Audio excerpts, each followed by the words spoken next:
Good evening, everyone. Welcome back to Fab Philippines and Missosology, exclusive live interview of the contestants of Misters of Filipinas 2021.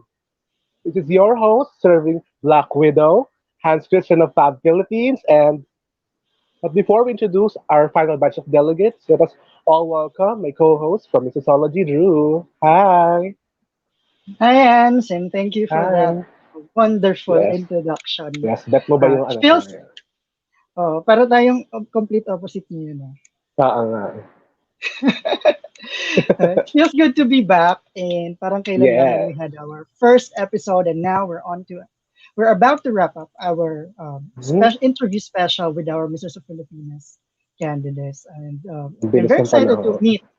I'm very excited to meet our last batch of candidates, and Yes. wag na natin patagalin. Go ahead, take it away. Yes, without further ado, let me start the interviews with Mr. Number 10, Nadine Elzing, from the Philippine Community of United Arab Emirates. Hi, Nadim. Hi, Good Nadine. Welcome to evening. the Hi. show. How are Thank you you? po. I'm all good. Thank you so much. Hmm. So, let's start the questions already. So, can you please introduce Yes. yourself to our viewers? So my name is Nadim Milzain, 23 years old, standing 5'11", representing Philippine Community of United Arab Emirates. I was born and raised in UAE. I lived there for 18 years. I came here to continue my education and build a new life. I just graduated from LPU Cavite as a Bachelor of Science in International Travel and Tourism. Sorry, International Tourism Management. Thank you. Wow. And so, you said you were born and raised there, right? So, what Yes, Filipino values have you adopted? Filipino values. Actually, I was adopting it since when I'm in UAE. It was so important for my mother to know the culture of Filipinos because when I step in the Philippines, I have the ability to communicate with other people here in the Philippines. So it wasn't that much hard for me to adjust. Okay. So, can you share with us about your advocacy? Elaborate your advocacy My for us. yes, my advocacy is all about unity and cultural. So it's like learn from other culture to gain your respect from them. We can't gain respect without being in the same shoe, right? At the same time, it unites us, makes us more stronger being one, right? Yeah, definitely agree with that. So, what do you hope to gain by entering this pageant, Nabil? Gaining this pageant will give me the ability that I made it. It's like I'll just say I made it.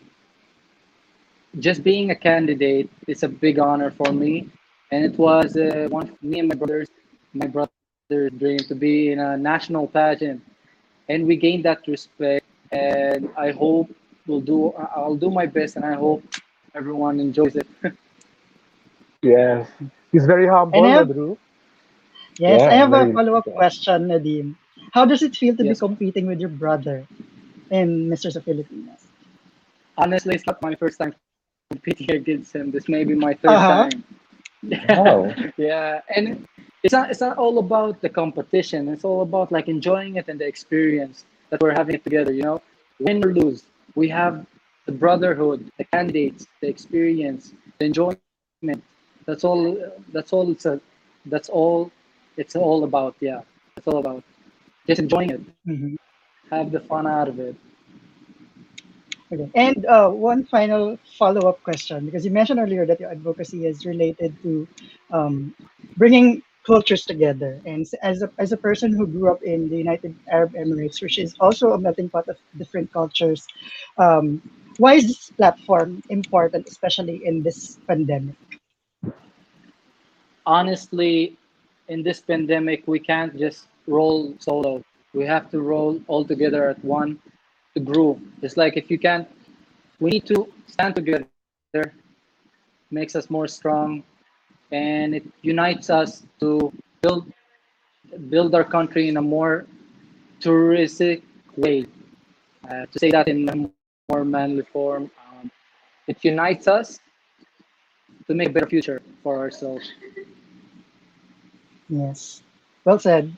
And before we let you go, uh, a quick message to all your supporters, family, and fans that are watching right now. Thank you. Thank you for, first of all, thank you too for this wonderful interview. It's an honor being here. And thank you for all the supporters who supporting me and all the candidates. And thank you for the organizations that built this wonderful, also wonderful event. We're going to have a lot of fun. We heard a lot about the Negros Oriental. Has this wonderful waterfalls. Can't wait for that to enjoy it and meet all the candidates. And hope I'll do my best and hope for the best. Yeah. Thank you. Yeah. Thank you Yes. too, Once again, Nadim. thank you, Nadim, for joining us, and we'll be seeing you once again later. So just chill out at Yes. the back. See you All later. Thank right. you. Thank you. Thank you, guys. So that was Mr. Filipino Community of UAE, Nadim Alzain. Yes. And now we let us call on our Mr. number 15 from Batangas, 𝗪𝗪𝗪𝗪. Hi, Jiru. Hi, Gio. Welcome to the show. Ayan. Hi, Sir Drew and Sir Hans. Thank you for Hi. having us tonight. Yes. Yes. And Jiru, you're a familiar face in pageantry, but please introduce yourselves to our audience. Yes, hi everyone, to all our audience. Again, I am Jeru Magbuhat. I am 29 years old. I stand 6'1", and I'm representing Batangas in this year's edition of Misters of Filipinas.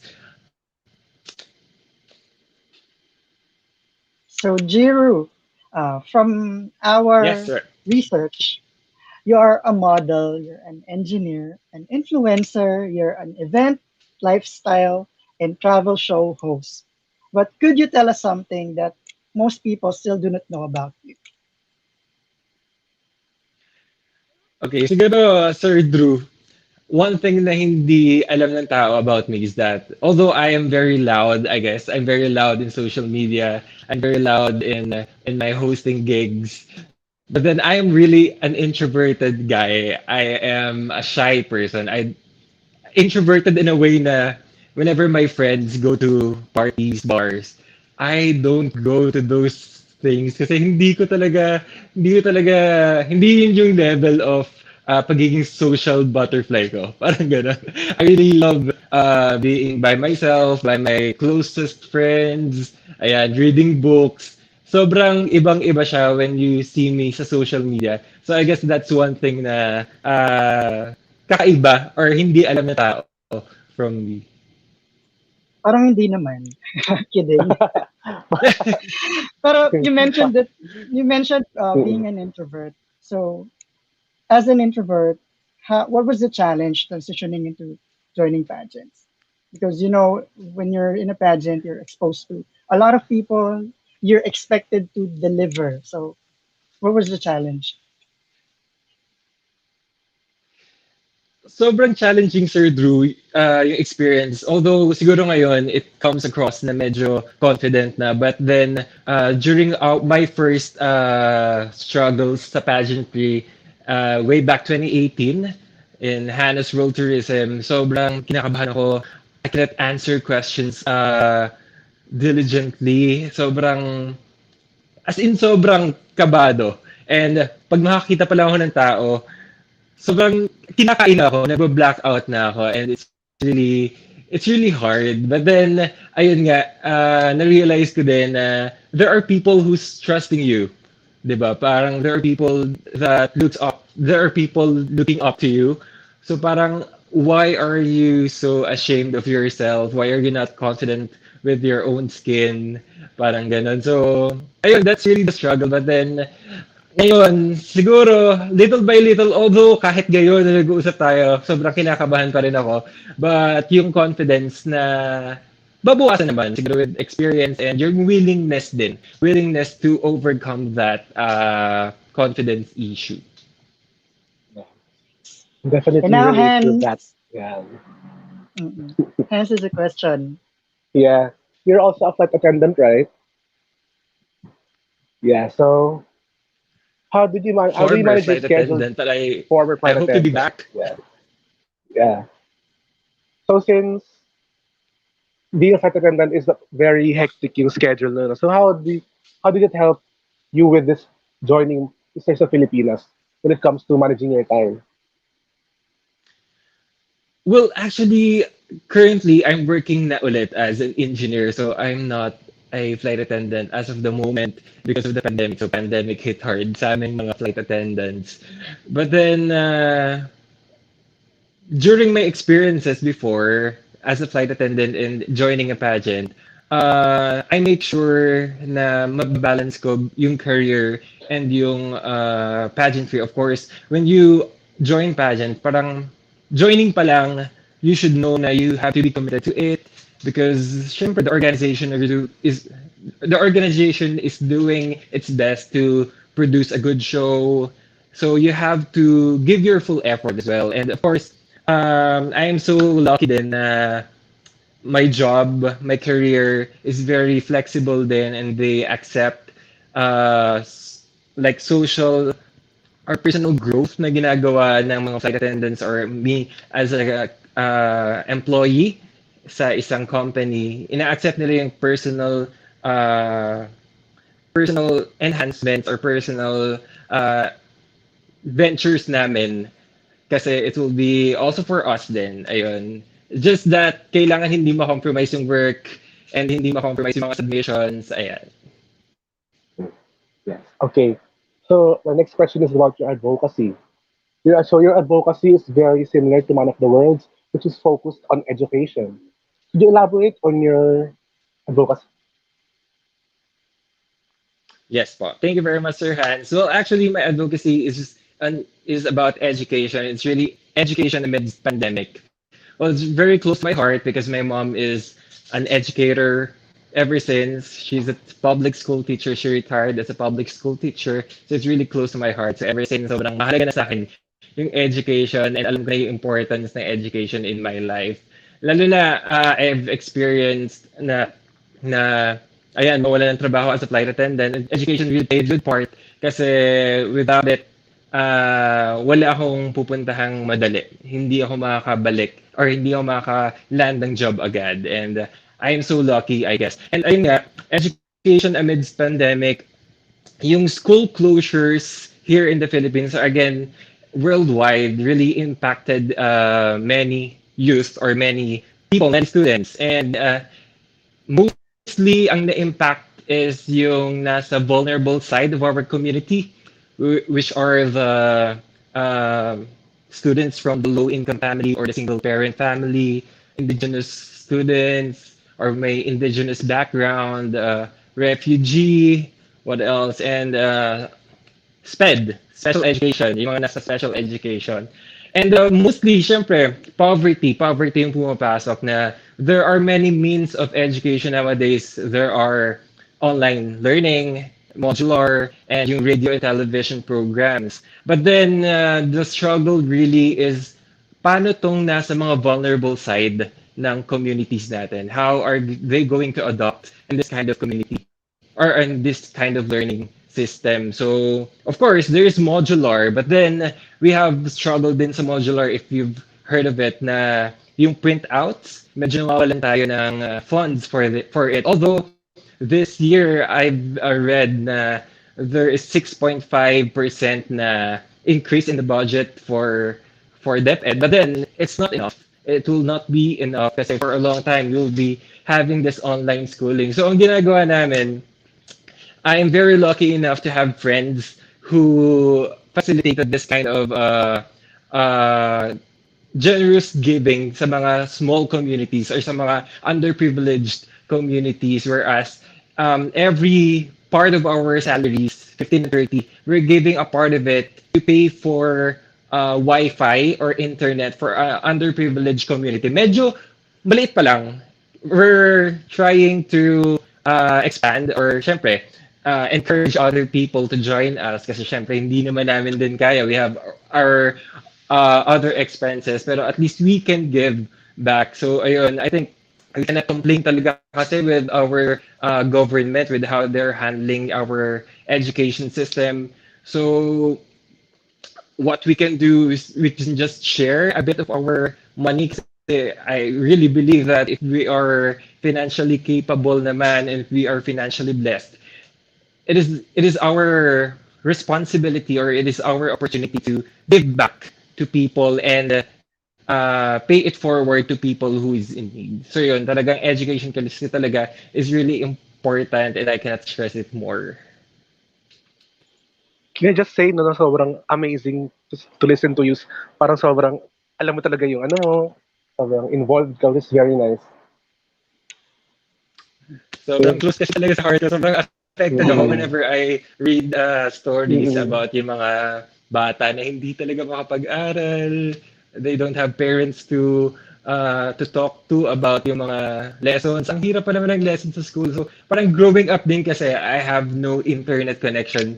Hanggang nag-college ako, I don't have computer. Nung nag-college ako, I really am from a humble background. So parang nahirapan na ako noon what what else paano pa yung mga bata ngayon na nasa online schooling? It's really hard.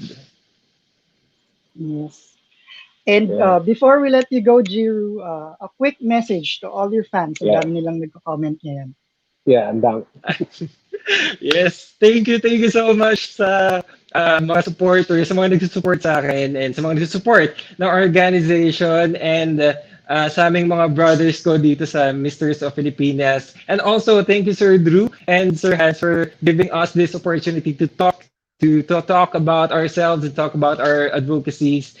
And ayan, please continue to support us also by watching our videos in YouTube, liking and following Peps TV Official, Misters of Filipinas in all our social media platforms, TikTok. Ayan, we hope you get entertained by our videos and our efforts, and we are really excited to uh, finish strong with this pageant. Ayan. Thank you so much, everyone. Thank you for joining us, Jiru. See you later.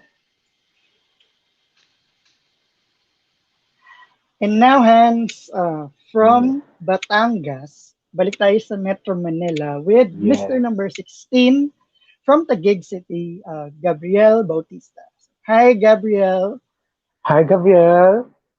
Welcome to the You're on show. mute. Uh-uh. Nice headphones. So, thank you. Good evening, Thank you. Ayan. everyone. Thank you po, Sir Drew, Sir Hans, sa pag-invite po sa akin ngayong gabi. Yes, walang anuman. So, wala nang patumpik-tumpik pa, Gabriel. Please introduce yourself to our viewers. So, sa mga audiences dyan, so, I am Gabriel Bautista. I'm 20 years old, and I'm standing 6 feet. I'm representing Taguig City. So, aside from being one of the tallest candidates, I must say, what else should we not know about you by just Ah. looking at you, Gabriel? So, ako, yan. In love ako sa sports kasi athlete ako. Especially when it comes to basketball. Talagang, ano ko yan. Kasi dyan ako nakapag-survive ng school ko. At the same time, commercial model. Ang previous project na nagawa ko is for the Jackson's Fried Chicken po. So, yun guys. Yeah, so you're an athlete and a model. Very likely mix. Usually naman, diba, kapag athlete, madalas na-invite to be a model. But ano yung discipline sa pagiging athlete na sa tingin mo madadala mo going into Misters of Filipinas? Siguro po yung una-una yung discipline sa oras. Tsaka yung sa pag-follow po ng mga rules. Kasi unang-una po, ayun, relate ko po sa basketball. Siyempre, discipline po sa time. Kasi unang-una, importante po yung ano po ba tawag dito? Yung maka-attend ka po ng early. Tapos po, siyempre, yung mga rules po nila, siyempre, kailangan po natin mapakinggan para po may apply po natin sa game. At the same time po, Yes. parang sa pagsali rin po ng pageant or kahit saan pong bagay, pag on time ka lagi, tsaka you know how to follow the rules. And yun po, magmumukha pong smart eh. Ganun po siya. Mhm. True. And also you mentioned nga na you've been modeling na and also as an athlete. So why did you join Misters? What's it in this pageant that insight Actually, okay. na interested kang sumali? Okay. So first of all, unang pageant ko siya. So paano ba? Kaya ako nag-join para unang-una syempre it's an opportunity for me kasi unang-una bago lang din ako sa modeling. Wala pa po akong isang taon, parang ganun po. Tapos, at the same time, para ma-overcome ko rin po yung fear ko, yung sa pressure po, pag sa harapan po ng maraming tao. Yun po. Oo nga, sa observation nga pag nagtatanong ako dati, medyo mahiyain ka daw. So, medyo na-overcome mo na ba siya, especially now that mga ilang months na rin since nag-start yung pageant? Actually, nag-i-improve po. Yun po ang masasabi ko. Nag-i-improve. Kasi una-una, syempre, may mga interviews po, tsaka minsan kailangan din po natin mag-aral para po maano po natin yung communication skills po natin. Yes. True. And now, you're representing Taguig City. And Taguig is known as a shopping, dining, and entertainment destination. Diba? Yes. So, aside from that, how else can you promote Taguig City as its representative in Misters? Sa akin kasi syempre nakilala nila yung Taguig City na ganyan, mga food, mga shoppingan. Pero ang para sa akin po kasi, nagmamatter po dito is yung tao Di ba po? Syempre pag napunta ka sa isang lugar, marami ka pong matututunan Marami ka pang magigain. So, napaka-importante po sa akin yung bilang nagre-representa sa Taguig. Para makilala nila na yung mga Taguig City is ganitong klase ng tao. Ganun po. At anong klaseng tao ang mga taga-Taguig? Kung i-describe mo yung sarili mo. Syempre, yun nga po. Mostly kasi na mga kasama natin doon. Syempre, aminin na po natin ang Taguig City sa fastest growing city. So, at the same time, nagiging center pa siya ng business ng Philippines. So, mostly makakasama mo doon. Syempre, may, nyo po yung parang matured na po. Parang may ideas na po tayo sa mga ganitong bagay. At para sa akin po, kaya mas gusto ko po na nandun po kasi nag-grow din po ako bilang individual. Kasi nakaka-gain po ako ng knowledge sa mga kasama kong tao. Tama yan. Maganda yung ganyang mindset, Gabriel. Yes. And now, my final question to you. So, this is your first pageant ever, Misters of Yes po. Filipinas. Pero hindi naman kaila sa iba na just because you are a newbie, hindi na pwedeng manalo. May mga newbie na kayang manalo sa mga pageant. So, anong quality you think you have that will set you apart from the other candidates? Tingin ko po, especially this pandemic. So, siguro, tayo bilang na-experience natin yung ganito kahirap na buhay, natututo tayo mag-adjust sa kung anong meron tayo. Sa ano lang na bagay na mare-receive natin. So, tingin ko po, natututo tayo makontento Ganun po. So, okay. So, na-distract po, no? So, yun po, natututo po tayo makontento sa kung ano po yung mga bagay na nare-receive po natin. Mas nagiging blessed po tayo. At the same time, ngayon, so yun po. Yun po. And now, before we let you go, Gabriel, a message to all your fans, family, and supporters na nanonood ngayon. Okay. So, sa mga fans po na nanonood po dyan, please support niyo po kami. Ako, tsaka yung mga co-misters ko po. At tsaka syempre yung organization po. Maraming salamat po sa pagbigay po sa amin ng opportunity na may pakita po namin yung skills and talent namin sa tao. At nagpapasalamat din po kasi dahil dito na i-share po namin yung advocacy namin sa tao. Yun lamang po. Thank you. Thank you for joining us. And we will see you again later. Okay. Chill ka lang sa backstage with your cute headphones.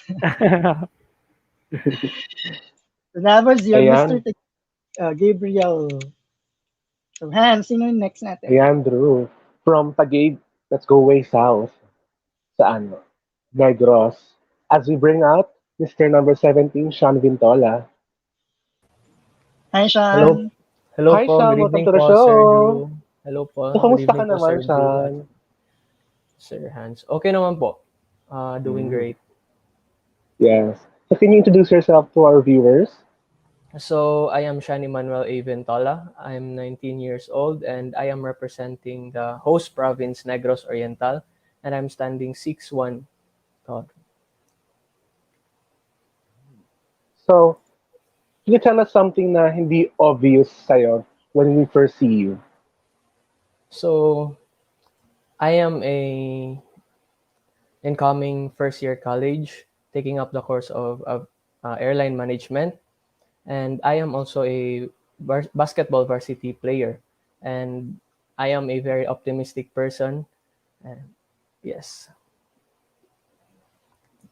By the look of So, his being, smile now, yeah, Hans, very yeah, optimistic. yes, very bright nga ang kanyang smile actually. Yeah. So, so being the host province of this year's Misters of Filipinas, paano mo pa-promote ang iyong represent na ano, which is Negros Oriental? So I can promote my hometown, the province of Negros Oriental, because Negros Oriental is known for so many beautiful tourist destinations from ridge to reef. And also the people here in Negros Oriental are very friendly, hospitable, and very industrious. So I can't wait to see my fellow brothers and the organizers of the Misters of Filipinas. Yeah. I've been to Negros when they hosted Man of the World, the first Man of the World.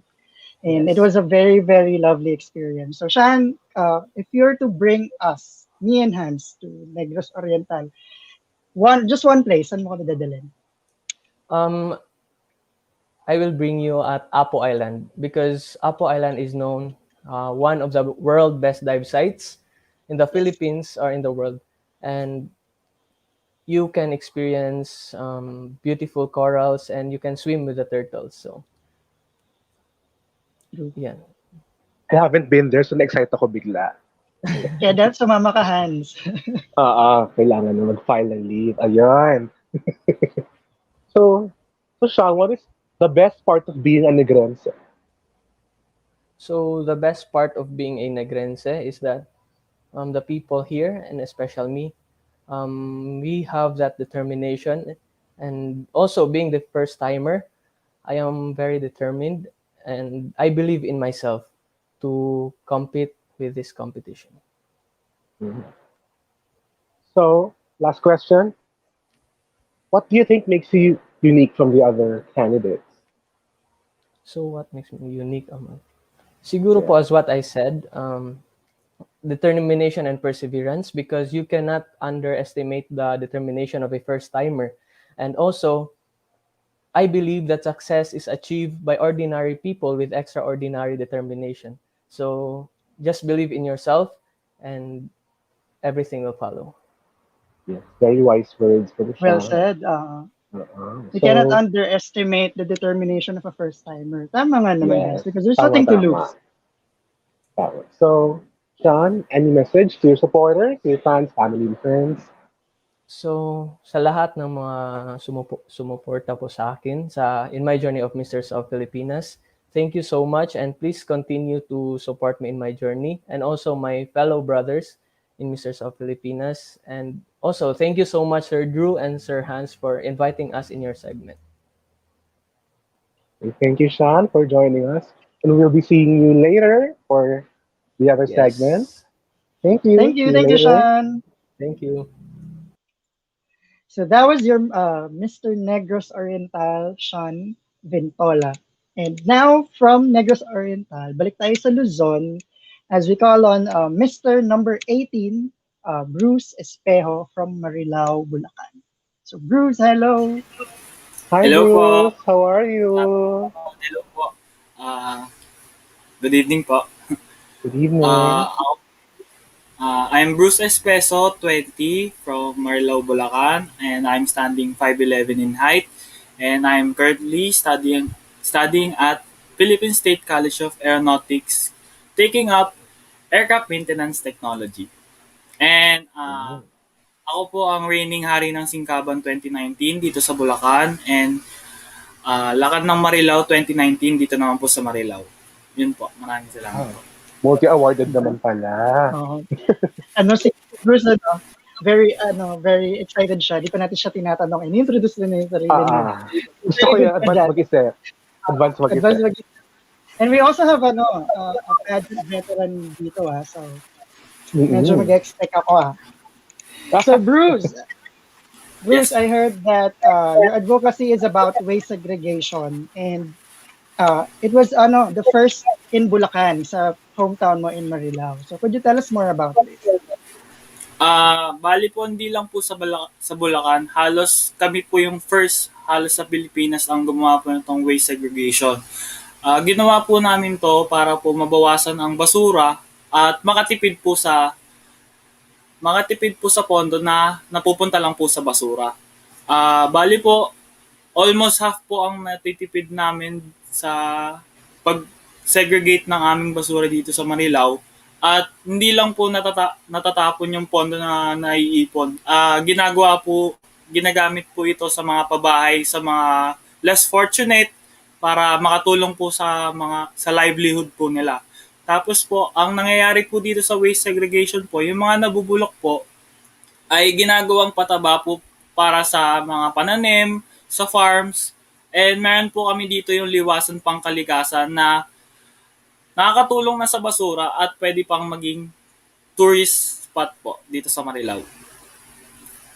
Impressive. It's very interesting, no?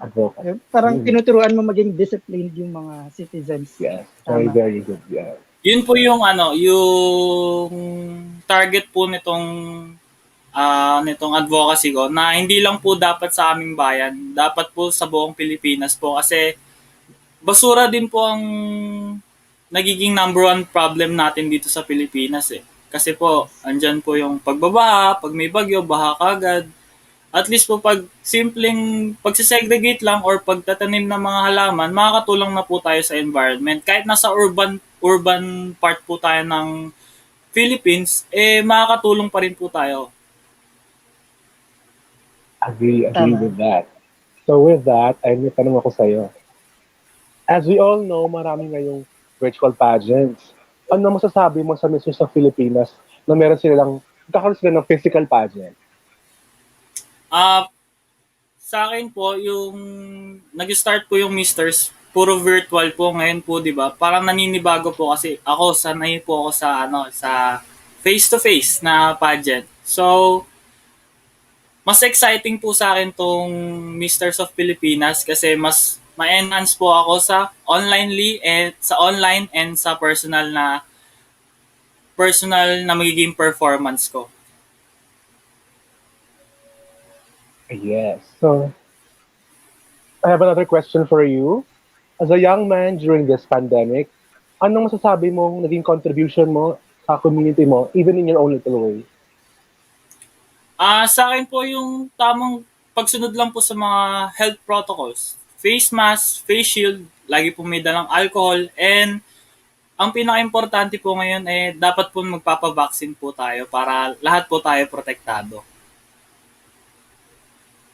Definitely agree with that. So, Bruce, why don't you greet your fans, supporters, family, friends?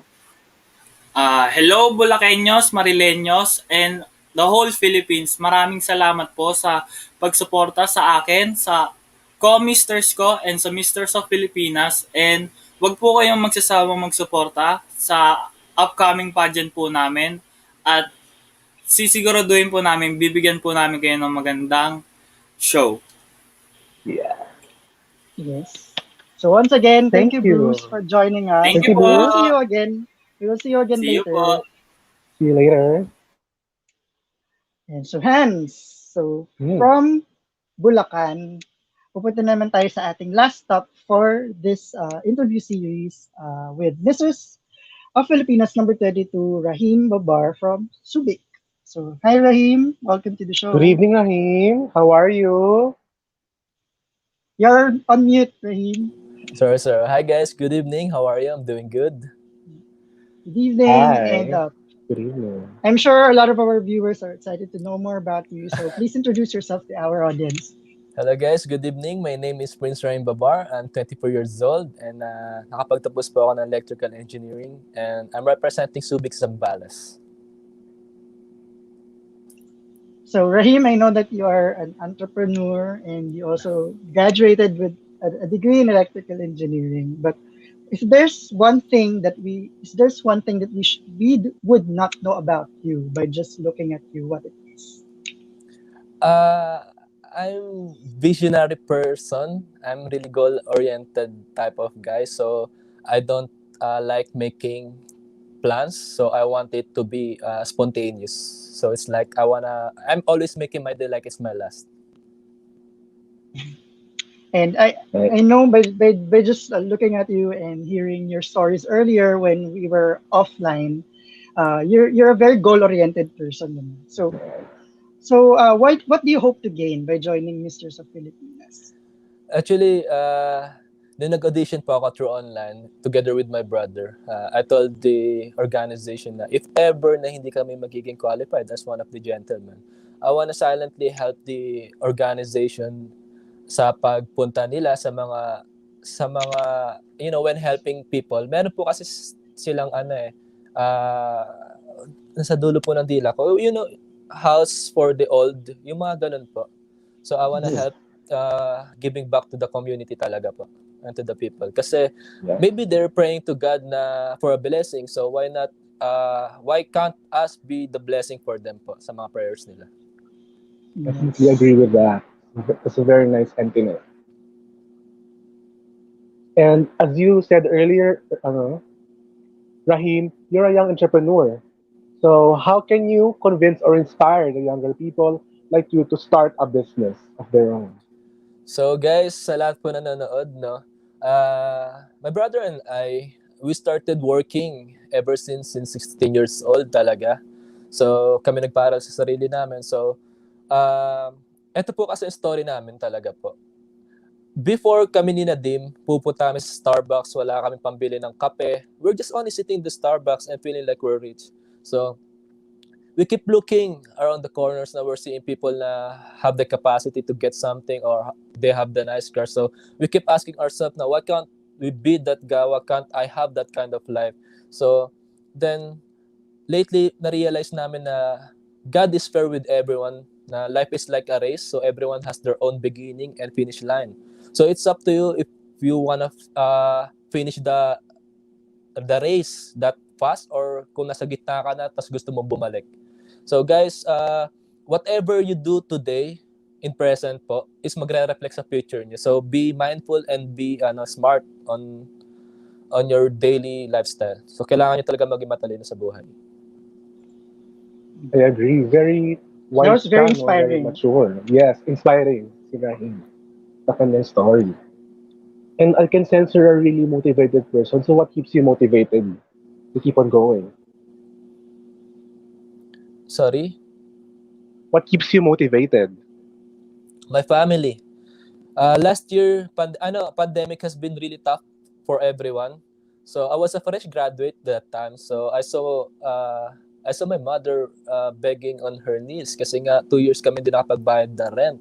So as a guy in the house, I'm really guilty. I was sad na why can't I provide? Why can't I do something for my family? So yun yung naging deepest why ko kung bakit ako kumakayod, kung bakit ako nagsumikap, just to provide the food on our table and shelter for my family. So yun po talaga pinanghuhugutan ko ng lakas.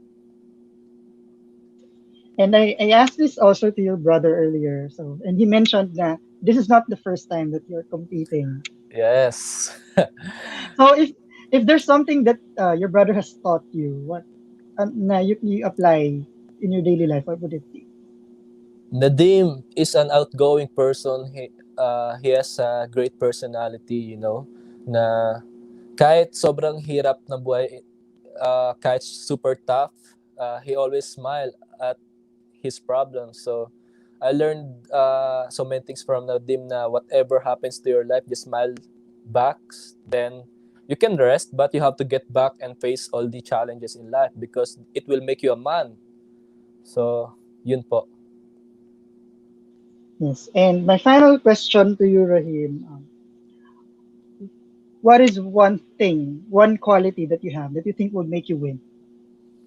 All the candidates brothers whom I'm competing right now, I believe na they're all good looking and confident. So I do believe everyone po talaga can be the winner.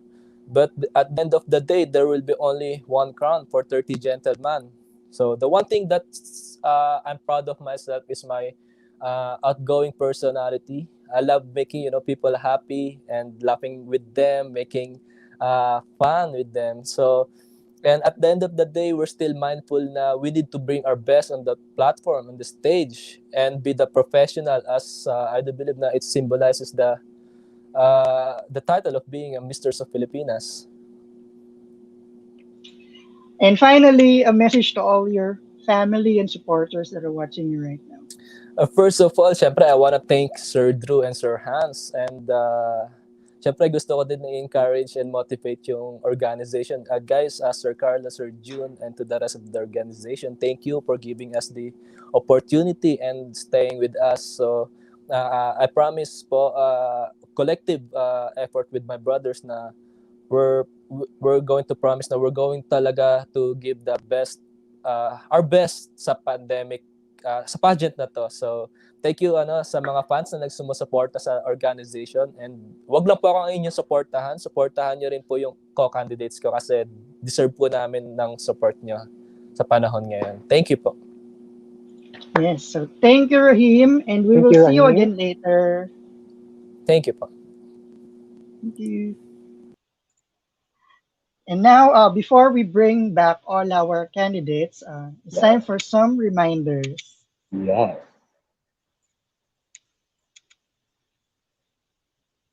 This show is brought to you by Bethlehem, the House of Bread.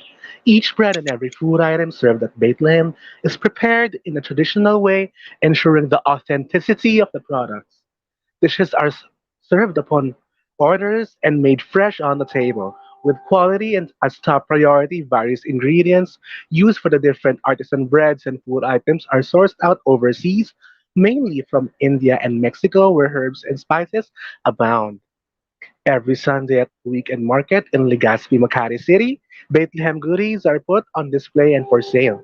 For those who have desires for exotic flavors and healthy options, Bethlehem delivers around Metro Manila to satisfy your cravings.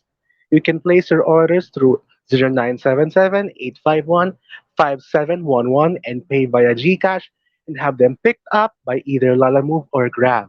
Thank you, Bethlehem.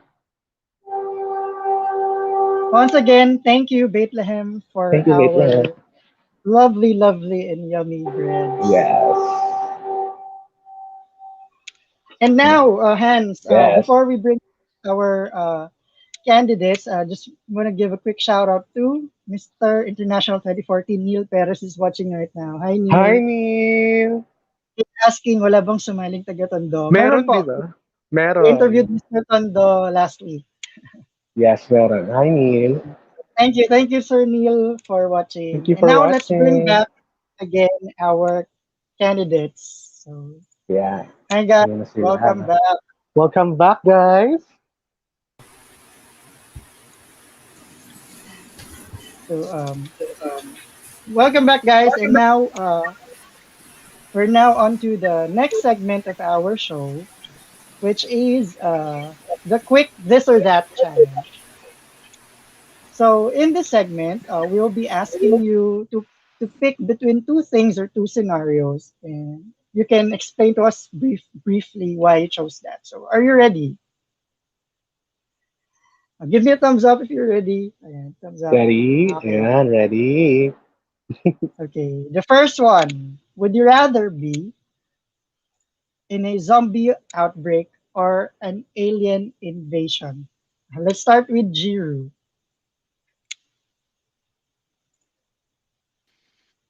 Yes po. Opo. Siguro I would go for an alien invasion. Kasi of course, Mhm. sa knowledge ko with aliens, parang they are they're intelligent creatures. They're from other planets. They have this out of the world technology. So we can adopt those things and it would really be fun for us. And instead na nasa zombie outbreak na what would you do? Will be killing us. Ayan, that would be bad for us. Next, Sean. For me, zombie outbreak because I'm a fan of a zombie movies, and way back when I was still a child, we always want to experience that zombie apocalypse. So I think I would choose zombie outbreak. Next one, Rahim.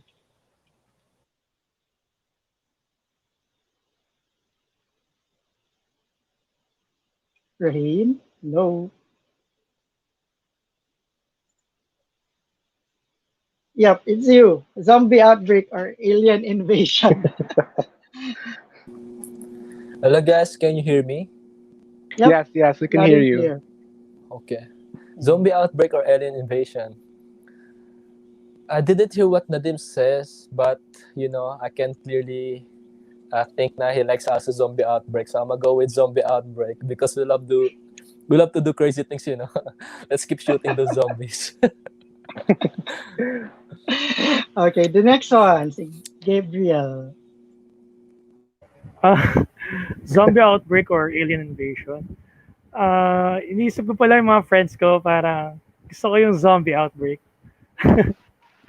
Kasi syempre, parang nung mga kabataan namin, parang ganyan yung mga imaginary namin. So parang gusto ko siya ma-experience. Okay. Okay, the next one, Bruce.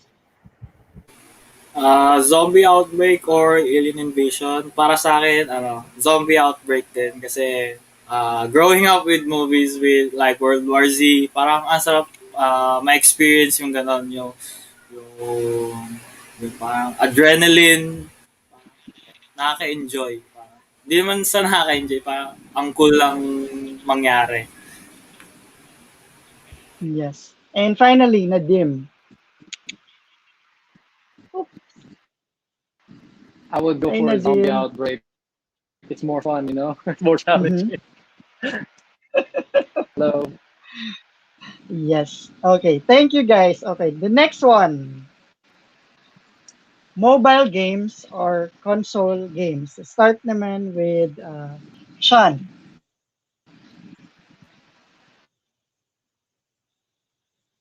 You're on mute. Mobile games because I used Okay. to play Mobile Legends, 2K, and other mobile games because it can also boost my mood and also um, it is a stress reliever of mine. Mhm.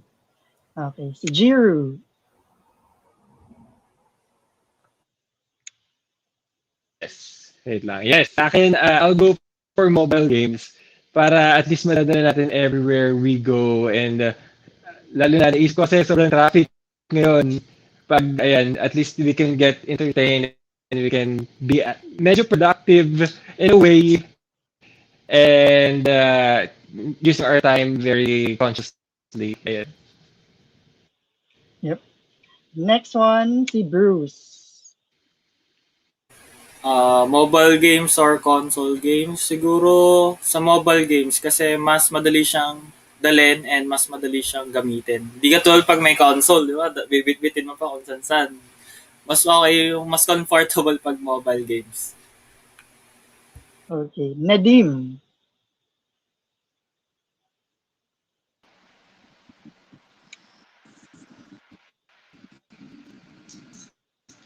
Yes, po.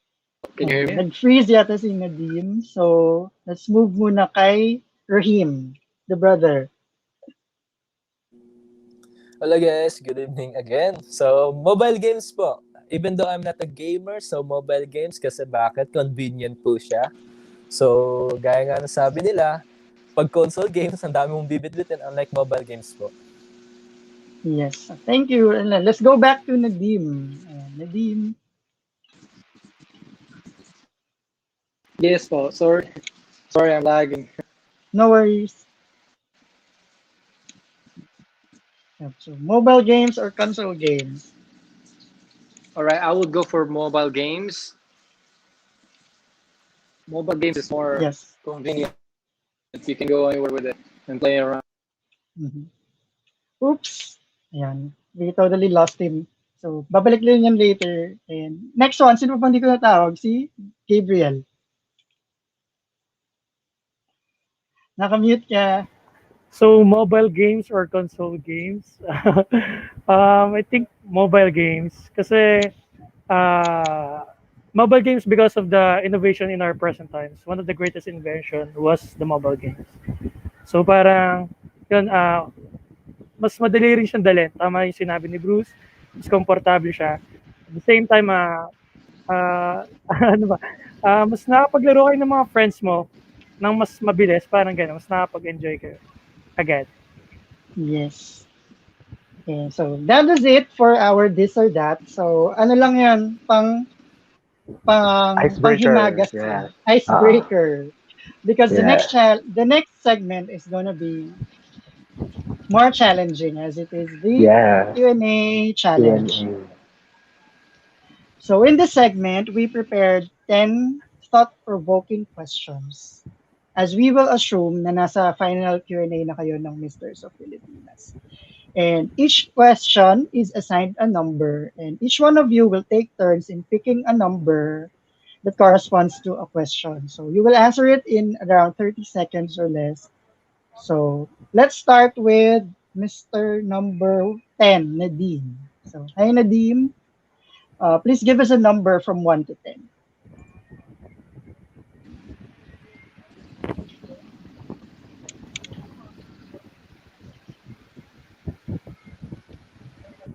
So, Hi Nadim.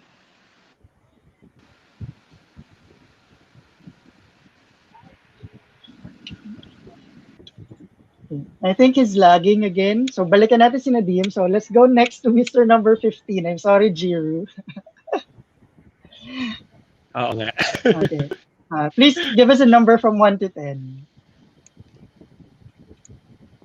I'll go for 1. Okay. Number 1. The slogan of Misters of Filipinas is masculinity with responsibility. If given a chance to make a new slogan, what would it be and why? I think I would choose the slogan because man can. And I would keep it as an open-ended statement so that I can stimulate the ideals, or I will ignite ideas from men who can hear me, and then they can put words in that statement that would really define what men are. It will stimulate their ambitions, what they are proud of themselves, and at least it is a way to empower them and make them feel that they are this person, they are really important, and these are the characteristics that we want to show to people and we want to show to the world. Yes. Thank you. Thank you, Jiru. Well done. You can now You. breathe a sigh of relief. Tapos ka na sa Q&A challenge. Okay. The next one naman is Mr. number 16, Gabriel Bautista from Taguig. Gabriel, give us a No, number from 2 to 10. 2 to 10. 7. Number 7. Okay. Question number 7. In 2019, Mr. International allowed transgender men to compete in the pageant. What is your take on this? Um, First of all, in my opinion, uh, uh, if I would, in my opinion, I would allow transgender to compete in the pageant because nowadays we have to learn how to accept them from who they are because we don't have the right, we don't have the power to judge someone, but from who they are. So we need to learn how to accept them because in the eyes of God, we are all equal. Well said, Gabriel. Thank you. Thank you. Okay, next Up next is Mr. number 17 from Negros, Sean Vintola. Sean, please give us a number from 1 to 10, but number 1 and number 7 are out. 10. Okay. Question number 10. What do you wish would be socially acceptable for men to do that is currently not considered manly? I wish what do you wish would be socially acceptable for men to do? For me, socially acceptable for men to do is being like this, joining a pageant, because as what they said that joining pageant is just for female, but we should be equal because we all have purpose in life, and we should be a man with purpose, with substance, and also with a character who can help the community for better. Yes, well done. Thank you. Thank you, Sean. And the next one is Mr. number 18, Bruce Espeso from Marilao. So Bruce, please give us a number from 1 to 10. Number 1, Uh, 7, and number 10 are out pala. 8. Okay. Question number 8. Question number 8. Wait lang, nawawala yung question number 8. Question number 8. Please name a celebrity whom you admire and why. Uh, a celebrity that who I admire, siguro po ah, si Ding Dong Dantes po. Kasi po, growing up, nakikita ko po siya laging leading man, and naging magandang ehemplo po siya sa mga nanonood sa kanya. And now na he's a father, naging mabuting magulang po siya sa kanyang mga anak, and naging mabuting asawa po siya. So yun po. Thank you. Thank you, Bruce, for your answer. And finally, Mr. number 22, Rahim from Subic. Rahim, please give us a number from 1 to 10. Hi guys, kakabahan ako. Ano po, number 9. Okay, number 9. If there were no rules in your life for one day and you could be outrageous, what would you do? Wow, if there were no rules in your life one day and you could be outrageous, what would you do? No rules in my life. Siguro po yung pagiging there's no rules in my life one day, what will I do? Law. If there's no law, military law, so I wanna, use the tank on EDSA, so keep on firing kasi there's no law. So I wanna do that, and I wanna use all the missiles and guns. So ayun po, it's like a no-brainer question, so that's a no-brainer answer po. Thank you, Rahim. And Nadim is back. So Nadim, Sorry please po, I give us a was number. lagging. No worries. So please give us a number from 1 to 10, although number 1, number 10, number 9, and number 8 ay nakuha na. Let's go for number 9. Okay. It was taken na pala, number 9. So please give us another number.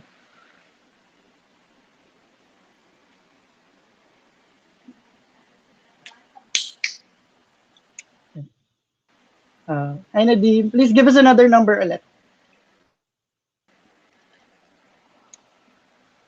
Number 8.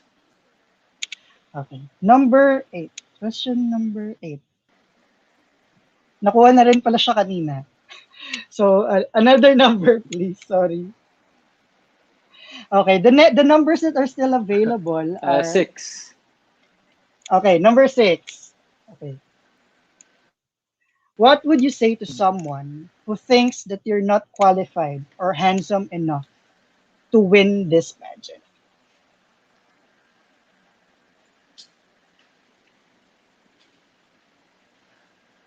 I would give a smile. At first, I'll give a smile and say it's not all about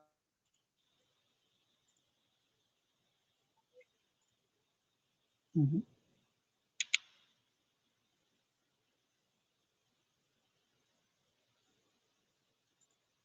I think we lost Nadim again. Yeah, he's reconnecting. Don't worry. Hi, Nadim. Are you there?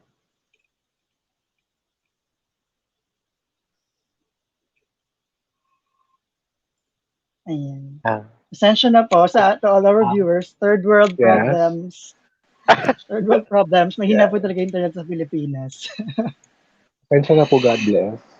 Yeah. So, ayan. Nadim is Yeah. back. So, Nadim, if you could continue, naputol yung, you were cut off while answering. Can you hear me? Po? Yep, we can hear you now. Please continue. All right. First of all, I'll just give a smile and say it's not all about you're able to be qualified for the misters or whatever. It's about the people, what they see in you. And if they judge me in that way, it's their opinion. We have to respect every other opinions. We have our own opinion too. So I'll just give it a smile and say, all right, it's fine.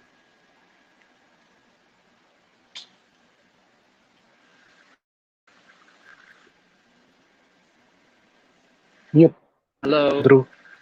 Drew, nakamute ka. Yes, please give yourselves a warm round of applause for a job well done. Yes. Definitely You agree. survived a Effort. Q&A Very nice challenge. answers earlier. Very So magaling sila ginalingan. mag-dodge ng mahirap na question. Walang makakuha ng pinakamahirap na question. Sayang. Baka gusto mo tanungin. Char. Tinatanong ko sa'yo. And now, before we let you all go, guys, I just want you to fill in the blank in this final word. So, earlier, I asked you to prepare your answer to this line. I am blank. I am your name from the place you represent, and I am blank. So let's start with Mr. Number 10. Maybe. If he's still there. Ayan. Hello. Can you hear me, po? Ayan, yep, loud and clear. Hello. So please Yes, po. fill in the blanks. Yes, yes. So my name is. What is the filling first? I didn't hear you. I didn't Yeah. catch So it up. yeah. So fill in the blank. So I am your name from the place you represent, and I am blank.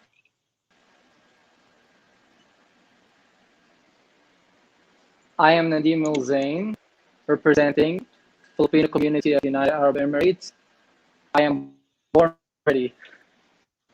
Hmm. Okay. Next, Mr. Number 15.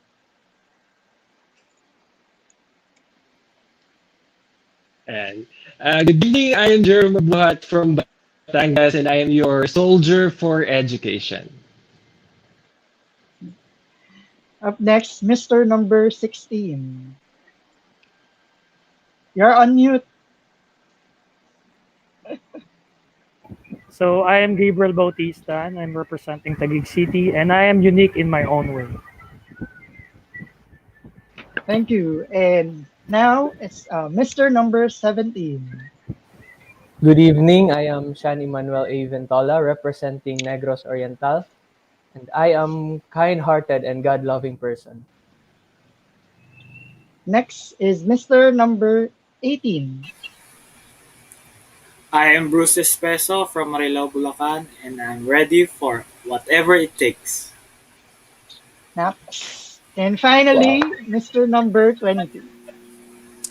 Hi, my name is Prince Rhyme Babar of Subic, and I believe equality and respect is the key for us to be united. Yep. So once again, thank you Wow. everyone for joining Thank you for us. joining us tonight, gentlemen. And would also like to thank all the other candidates who joined us in our Yes. past episodes. And we'd also like to give a shout out to the Misters of Filipinas organization and the PEPS Foundation crew, especially to Mr. Carlo Morris Galang, Mr. Jules Salud, Ashley Pascual, and the rest of the Misters of Filipinas and PEPS organization. Thank you so much for allowing us to do this exclusive interview with our Misters of Filipinas 2021 candidates. And finally, to all our viewers, to all the supporters of all the candidates for tuning in. And we wish you all the best of luck on the upcoming Yes. competition. And hope to see you all soon. So thank you once again. Bye. Bye. Thank you po, Sir Drew Bye. at saka Sir Hans. Thank you Thank po. you po, sir. Thank you po sa pag-invite. Thank you po. Thank you. Good luck, brothers. Thank you guys. See you soon.